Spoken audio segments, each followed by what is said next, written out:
नमस्कार सभी को। तो प्रेजेंट है अगला session on Indian articles. Start करते हैं। तो आर्टिकल जो पब्लिक है सर्विसेज है, ये 308 से 14 तक गिवन है। तो देखते हैं 308 में तो इंटरप्रिटेशन की बात है, तो ये पूछा ही नहीं जाएगा। अब देखो 9 में, देखो 9 में है recruitment and condition of service of person serving the union और स्टेट। यहाँ पे रिक्रूटमेंट क्या होगी, कैसे होगी और कंडीशन है, तो आप यहाँ से याद रख लो नो कंडीशन। ठीक है ना, नो कंडीशन। तो याद रहेगा कि 9 में कंडीशन है, ठीक है। 10 में टेन्यूर की बात करी जा रही है। 11 में देखो डिसमिसल है, रिमूवल है या फिर रिडक्शन भी है उनका रैंक में। तब ये देखो 11 लाला आ रहा है ना, लाला का उच्चारण आ रहा है, डिसमिसल रिमूवल 11 इस तरीके से याद रखेंगे। 12 में है ऑल इंडिया सर्विसेज, ये बहुत इंपॉर्टेंट आर्टिकल है, ये हमें याद भी है। और 312 ए में क्या है, power of parliament to vary और revoke condition of services of officer of certain services. कि भाई आप 3112 ए में पार्लियामेंट को ये पावर है कि वो रिवोक भी कर सकती है। जैसे कि अभी एक केस हुआ था, किसके किसके साथ में, पूजा खेड़कर। तो उनको आर्टिकल 312 ए के अकॉर्डिंग ही हटाया गया है। 314 इंपॉर्टेंट नहीं है और रिपील भी कर दिया गया। आगे देखते हैं पब्लिक सर्विस कमीशन के बारे में। ठीक है, सबसे पहले याद रखो ये रिक्रूटमेंट बॉडी होती है, ये कोई सर्विसेज नहीं होती है। तो पब्लिक सर्विस कमीशन में जो जो बनाया गया है फॉर द यूनियन और द स्टेट्स, वो 315 में है। 16 में अपॉइंटमेंट हुई और 17 में हटा भी दिया गया, या रिमूवल एंड सस्पेंशन ऐसे याद रखना है। पब्लिक सर्विस कमीशन में 16 में अपॉइंटमेंट या फिर टर्म ऑफ ऑफिस, 16 में अपॉइंटमेंट, 17 में रिमूवल, 18 में कंडीशन रख दी गई है। इसमें कितने में थी, 309 में कंडीशन थी इस वाले में, तो 9 दूनी 18। ठीक है, कंडीशन कितने में रहेंगी, 309 में, 318 में। आगे अब ये आ गया 319, 19 में प्रोहिबिट कर दिया गया है। अब ये बताइए, जैसे आप 18 प्लस 1 19 साल के हुए तो आपको प्रोविजन कर दिया गया कि अब आप ऑफिस को होल्ड नहीं रख सकते। 20 में 20 में फंक्शन, 320 फंक्शन। 21 में एक्सटेंशन पावर्स में। 22 में एक्सपेंसेस, ऐसे याद रखना है। तो एक बार देख लेते हैं फिर से। 15 में तो हमें ये पता है कि बॉडीज का ही वर्णन है। 16 में अपॉइंटमेंट, 17 में रिमूवल, 18 में कंडीशन, 19 में प्रोहिबिशन, 20 में फंक्शन और 21 में एक्सटेंशन। ये बस इतने याद रखने हैं। 23 में रख सकते हो reports of the public service commission. इसके अलावा ट्रिब्यूनल्स, ट्रिब्यूनल्स में 323 ए है और 323 बी है। ये एडमिनिस्ट्रेटिव ट्रिब्यूनल्स है, इनको की government of India, that means union government start मतलब एस्टेब्लिश करती है। और जो ट्रिब्यूनल्स फॉर अदर मैटर्स है उनको यूनियन भी कर सकती है और स्टेट भी कर सकता है। This is the basic difference between article 323 A and B. आगे देखते हैं इलेक्शन से रिलेटेड है। तो 324 में तो superintendence direction and control of elections to be vested in election commission, election commission की बात कही जाए। 25 में तो इनका इंक्लूजन इन जो एनरोलमेंट रोल होता है उसमें है। 26 में एडल्ट सफरेज की बात है। और 27 में इलेक्शन टू क्या है, power of parliament to make provision with respect to election to legislatures. सीधी सी बात है कि लेजिस्लेचर में जो इलेक्शन होंगे उन पे कोई भी नियम बनाने का अधिकार पार्लियामेंट के पास है। और वो किस आर्टिकल में है, 327। और 328 में क्या है कि जो पावर ऑफ लेजिस्लेचर है, स्टेट भी नियम बना सकते हैं उन पे। ठीक है, वो 328 में। तो 327 और 28 ऐसे याद रख लेना। 29, 329 bar to interference by courts in electoral matters में। ठीक है, कोर्ट इंटरफेयर नहीं कर सकता, तो फिर इंटरफेयर कौन करेगा, सीधी सी बात है, पार्लियामेंट लॉ बना के डिसाइड करती है कि कौन इंटरफेयर करेगा। अब पार्लियामेंट चाहे तो ये अलाउ कर सकती है कि जज कोर्ट आपकी अगर कोई भी केसेस में इश्यू आ रहा है, इफ किसी कैंडिडेट को कोई इश्यू है, तो वो हाई कोर्ट या सुप्रीम कोर्ट या फिर किस कोर्ट में जाएगा। लेकिन जनरली जो मैटर्स होते हैं वो कहाँ पे जाते हैं, हाई कोर्ट में जाते हैं, सुप्रीम कोर्ट में नहीं। 329 ये खत्म होता है। ठीक है, तो हमने देखा इलेक्शन कमीशन के आर्टिकल्स कितने से कितने तक है, 324 से लेकर है तो 329 तक। आगे देखते हैं special provisions related to certain classes. अब आप ये देखो 330 के बाद हमें पढ़ना होता है 332 और 331 के बाद पढ़ेंगे 333। ठीक है, तो 333 में किसके लिए है, एससी और एसटी के लिए रिजर्वेशन है, कहाँ पे, लोकसभा में। और 333 में कहाँ पर है, असेंबलीज में। 331 में एंग्लो इंडियंस के लिए और 333 में है इनका लेजिस्लेटिव असेंबली के लिए। अब याद रखने की बात है कि जो एंग्लो इंडियन वाला है वो 104 से कॉन्स्टिट्यूशनल अमेंडमेंट जो आया था उसके थ्रू इसको क्या कर दिया गया है, एंड कर दिया गया है। ठीक है, तो 330 और 32 हमें याद रखना है। 333 31 के साथ जोड़ा बनेगा। 334 में क्या बोला गया, reservation of seats and special representation two seats after 70 years, ये बात कही गई थी कब, 334 में। 335 में 35 35 में दावा हो रहा है claims of schedule caste and schedule tribes to services and post, ठीक है ना, सर्विसेज एंड पोस्ट, पोस्ट 335, पा से 35, पा से पोस्ट की बात हो गई है। 336 में special provision for Anglo Indian community in certain services, ये भी हटा दो। 337 में क्या बोला गया है, ये भी आप हटाइए, कोई मतलब का नहीं है। हाँ, 338, 38A, 38B, 39 SC ST और ये है बैकवर्ड कमीशन, ठीक है, इनको कॉन्स्टिट्यूशनल स्टेटस प्राप्त है। तो 89 कॉन्स्टिट्यूशन अमेंडमेंट हुआ था 2004 के अकॉर्डिंग। 338, 38 से 38B SC ST, 338B में जो नेशनल कमीशन का दर्जा दिया गया है बैकवर्ड नेशनल, कहने का मतलब है जो कॉन्स्टिट्यूशनल स्टेटस दिया गया है बैकवर्ड क्लासेस को, कमीशन को, वो आर्टिकल 123 कॉन्स्टिट्यू सॉरी 123 कॉन्स्टिट्यूशनल अमेंडमेंट और हुआ था, और आर्टिकल जो संशोधन था वो था 102, राइट।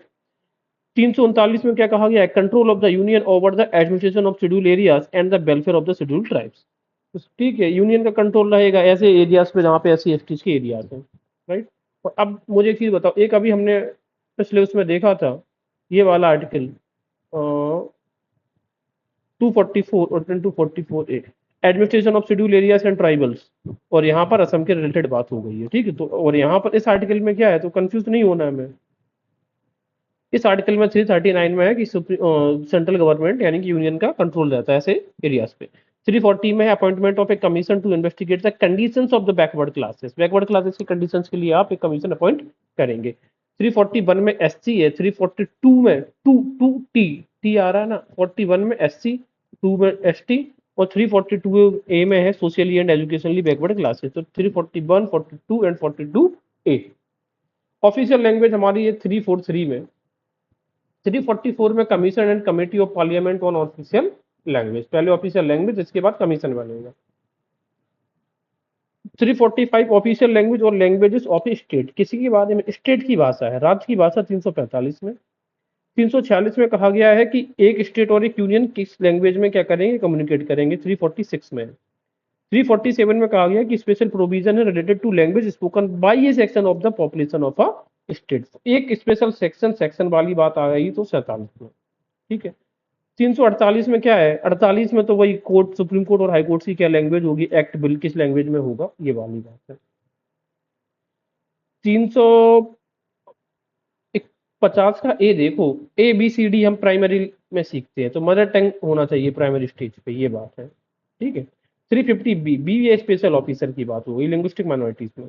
वो 351 में क्या, director for development of the Hindi language, विकास करेंगे, डायरेक्शन देंगे 351 में। तो एक तरीके से ये भी director principles of state policy है, ये भी राज्य का एक कर्तव्य भी हो गया है। आगे देखते हैं इमरजेंसी प्रोविजंस। अब इमरजेंसी प्रोविजंस हैं जो हमारे, वो भाग नंबर 18 में है ना, ये याद रखना है। प्रोक्लेमेशन ऑफ इमरजेंसी हो सकती है 352 में, राइट, आप घोषणा कर सकते हैं नेशनल इमरजेंसी। 300 ऐसे याद रखो, तो पहले 352, 56 और ये 360, ये नेशनल इमरजेंसी है, राष्ट्रपति का शासन लगेगा मशीनरी फेलियर के टर्म्स में, और ये प्रोविजन ऑफ फाइनेंशियल इमरजेंसी। अब जरा देखते हैं 353 में effect of proclamation of emergency. अब आपने लगा तो दी, तो उसके बाद इसका प्रभाव क्या होगा, तो 3 ऐसे दिख रहा है, ई ऐसे बना, तो इफेक्ट की बात हो रही है। 354 में application of provision relating to distribution of revenues, revenues कैसे डिस्ट्रीब्यूट होगा ड्यूरिंग इमरजेंसी, ये 354 की बात है। 355 में क्या बोला गया कि ये गवर्नमेंट की ड्यूटी है कि प्रोटेक्ट करे वो स्टेट को against external aggression and internal disturbance के, ठीक है, ये 355 में है। और 355 की एक चीज और है कि अगर स्टेट फेल हो जाता है, अगर स्टेट फेल हो जाता है यूनियन के द्वारा दिए गए डायरेक्शंस को फॉलो करने में, तो फिर यूनियन चाहे तो आर्टिकल 365 के अकॉर्डिंग इसमें प्रेसिडेंट रूल लगा सकती है, ठीक है। 365 में भी प्रेसिडेंट रूल है, लेकिन मशीनरी फेलियर है किसमें, 300 इसमें 56 में, और इसी में थोड़ा हेर फेर कर दो 365 कर दो, तो ये प्रेसिडेंट रूल है डायरेक्शन फेलियर में, ये है मशीनरी फेलियर का केस, ये है डायरेक्शन फेलियर, ठीक है। तो 355 भी हो गया, ड्यूटी है यूनियन की, प्रोटेक्ट करेगा स्टेट को। 357 में क्या देखता है, exercise of legislative powers under proclamation issued under article 356, जब भी प्रेसिडेंट रूल लगेगा तो फिर लेजिस्लेटिव पावर किसके पास रहेगी, पहले प्रेसिडेंट के पास होती है, फिर प्रेसिडेंट उसको डेलीगेट कर देता है किसको, हाँ संसद को। 358 359 का बेसिक डिफरेंस क्या, suspension of provisions of article 19 during emergency. 58 में कहा गया है ये कि आर्टिकल 9 जैसी इमरजेंसी लगेगा तो आर्टिकल 19 के अंदर जो इमरजेंसी है, जो फ्रीडम दी गई है, वो अपने आप खत्म हो जाएगी। अब हमें ये चीज पता है बहुत अच्छे से कि आर्टिकल 19, 20 और 21 से सस्पेंड नहीं होते, लेकिन अगर एक्सटर्नल इमरजेंसी है तो ये 19 सस्पेंड हो जाएगा, लेकिन 20 और 21 कभी सस्पेंड नहीं होगी, चाहे इंटरनल इमरजेंसी हो या फिर एक्सटर्नल। 19 का सस्पेंड हो जाता है एक्सटर्नल इमरजेंसी के केस में, बाहर का अटैक हो। याद रखने का तरीका क्या है, अरे भाई जब बाहर का कोई अटैक करेगा तो तुम्हें प्रेस की मीडिया से क्या, या फिर अपनी जान बचाओगी, इस तरीके से। 359 में कहा गया कि suspension of the enforcement of the fundamental rights during emergencies, इसमें सारे फंडामेंटल राइट्स की बात करी गई है, ठीक है। जैसे ही 359 अप्लाई होता है तो ये ऑटोमेटिकली जो, देखो फंडामेंटल राइट्स खत्म नहीं होते, इनका एनफोर्समेंट बंद हो जाता है उतनी देर के लिए। 359 तो खत्म हो गया। 360 में है फाइनेंशियल इमरजेंसी, ठीक है। तो जो इमरजेंसी के प्रोविजन है, ये भाग हमारा कौन सा है, 18 है, ये बहुत है, इमरजेंसी 18 है ऐसे। मिसलेनियस पावर्स क्या दिए गए, 361 में क्या है, protection of president and governors and Rajpramukh, ये बहुत इंपॉर्टेंट है। अब दो चीजें याद रखना है कि हमें ये पता है कि आर्टिकल 105 एंड आर्टिकल 94 में यहाँ पर जो एमपीज और एमएलए को क्या मिलता है, एक्स्ट्रा प्रिविलेज मिलता है, पार्लियामेंट्री या फिर असेंबली प्रिविलेज मिलता है। वो प्रिविलेज प्रेसिडेंट और गवर्नर्स को कभी एक्सटेंड नहीं होता, हालांकि ये जो प्रिविलेज है ये अटॉर्नी जनरल जो होता है, ठीक है ना, इसको एक्सटेंड होता है। अगला है 361 है protection of publication of proceedings of parliament and state legislature. तो ये जो 360 से लेकर है ना, ये प्रोविजंस, ये जनरली पार्लियामेंट की, आप ये कह सकते हैं लाइक प्रिविलेज रिलेटेड है। 360 ए 361 में क्या है, पार्लियामेंट की जो प्रोसीडिंग्स है, पब्लिकेशन को प्रोटेक्शन है। 361 में बी में क्या है, disqualification for appointment on remunerated political post, right. B में अगर आपने अपॉइंटमेंट कर ली पॉलिटिकल पोस्ट पे तो B Z means bye bye, ऐसे याद रखते हैं। ए में, ए का मतलब क्या है, अब ये बताओ, ए सबसे पहले आता, अगर आप ए ही प्रोटेक्ट नहीं कर पा रहे हैं तो फिर आगे क्या चीजें प्रोटेक्ट करेंगे। 363 में है bar to interference by courts and dispute arising out on certain treaties और एग्रीमेंट, ठीक है। ये 363 में है, इसमें बार कर दिया गया। बार को याद कैसे करोगे, ये 3 ऐसे देख रहा है, ये ऐसे देख रहा, तो 363 बार। 363 ए में प्रिवी पर्स टू भी एबॉलिश की बात हो गई है, ये पूछा जा सकता है, आर्टिकल पुराना है बट ठीक है। 364 special provisions as to major ports and aerodromes, ये कोई इंपॉर्टेंट नहीं है। 365 ऑलरेडी भी अब डिस्कस्ड बट अगेन, कि अगर सेंटर ने कोई भी डायरेक्शंस दिया है इसको, स्टेट को, तो प्रेसिडेंट, और वो स्टेट अप्लाई करने में फेल हो जाता है तो फिर वो क्या हो जाएगा, प्रेसिडेंट रूल लगाया जा सकता है। बट इतना याद रखना कि करप्शन के बेसिस पे नहीं लगाया जा सकता है, लेकिन अगर सेकुलरिज्म का मॉडल फॉलो करने में स्टेट फेल है तो फिर लगाई जा सकती है क्या, धारा 365 यानी कि president rule under article 365। 366 367 definition सी हम खत्म करते हैं, ठीक है। तो हमने ये देखा, एक सेट में प्रोटेक्शन है किनको, प्रमुखों को, प्रमुख कौन, राज प्रमुख, ठीक है ना। एक सेट ए में प्रोसीडिंग्स का प्रोटेक्शन है, बी में बाय बाय अगर पॉलिटिकल पोस्ट ले ली तुमने। 363 में 3 ऐसे बनता, बी ऐसे बार। 363 ए में पे प्रिवी पर्स, ठीक है। 363 365 में डायरेक्शंस के बेसिस पे president rule. Amendment of the constitution article 368 है, हालांकि ये हमारा एब्सोल्यूट पावर नहीं है यहाँ पर, पार्लियामेंट को याद रखना है। और आप ये कमेंट करके ये बताओ कि भाई ये किस कॉन्स्टिट्यूशन से हमने बोरो किया है।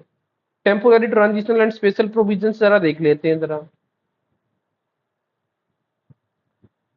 अब 369 में क्या बोला गया, अब जरा देखना, temporary power to parliament to make laws with respect to certain matters in the state list as if they were matters in the concurrent list. तो राज्य सरकार की जो भी पावर्स होती हैं वो कुछ समय के लिए पार्लियामेंट उनको लॉ बना सकती है, ये 369 में है, ये बहुत इंपॉर्टेंट है। 361 से अब हमारे 371 में स्टार्ट हो गए हैं क्या, अब स्पेशल प्रोविजन। तो 370 का तो हमने रिपील ही कर दिया 5 अगस्त 2019। 71 एक, तो महाराष्ट्र और गुजरात हमें पता है ये बने थे 1960 में। ए नाग, बी शाम, बी शाम, मनी सी, डी ये आंध्र प्रदेश, ई यूनिवर्सिटी, इस तरीके से। एफ सिख, एब्सिक्ट, जी राम जी, एच अरुणाचल, एच आ रहा है इसमें, HIIIG गोवा, जे कर्नाटक, जे नाटक करेंगे, ये चीजें हो गई। 373 में है power of president to make order in respect of person under preventive detention in certain cases. 373 में है प्रिवेंटिव डिटेंशन से रिलेटेड। 374 में प्रोविजन एज टू जज of the federal court and proceedings pending in the federal court or before his majesty in council। Provision of the federal court से related है 374, इतना याद रख लो। 376 प्रोविजन है जजेस ऑफ हाई कोर्ट्स के। अब जनरली देखो ये जुडिशियरी वाले जो आर्टिकल्स है उनमें से ये बाहर है, इस वजह से पूछा जा सकता है। 376 में जजेस हाई कोर्ट से रिलेटेड है और 377 में कंट्रोलर एंड ऑडिटर जनरल से रिलेटेड कुछ प्रोविजन है। अब ये सब हमें नहीं देखने हैं, एक हमें देख लेना है ये वाला 394A लास्ट का ऑथोरेटिव टेस्ट होना चाहिए किस लैंग्वेज में, हमारा हिंदी लैंग्वेज में होना चाहिए, राइट, किसमें, आर्टिकल 394A। तो दैट्स इट। आई होप कि मैं आपकी कुछ मदद कर पाया हूँ, जिससे कि आपको आर्टिकल्स इजी हो गए और थोड़ा क्लैरिटी भी हुई है कि आर्टिकल्स को किसके साथ हमें कौन सा पढ़ना चाहिए। इफ यू लाइक, अगर आपको थोड़ी हेल्प हुई है so let me know in the comment section. Thank you.